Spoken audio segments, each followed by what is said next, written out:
کیا خوش نصیب ہیں وہ زندگیاں اور وہ گھرانے اور جگہ جہاں اللہ کے فرشتے اکٹھے ہوتے ہیں، قرآن سن رہے ہوتے ہیں. کتنی برکتیں ہوتی ہیں گھروں میں،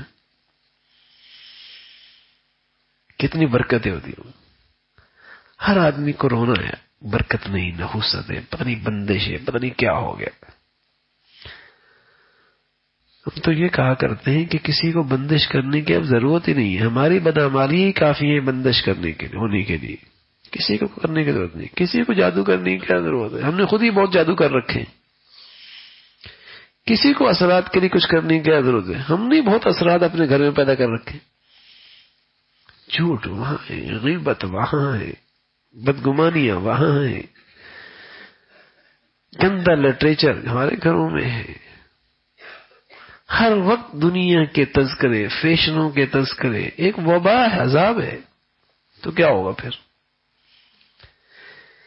تلاوت کا ماحول ہوتا تھا مسلمانوں کے گھروں میں، نیکی کا ماحول ہوتا تھا، خیر کے تذکرے ہوتے تھے، آخرت کی باتیں ہوتی تھی.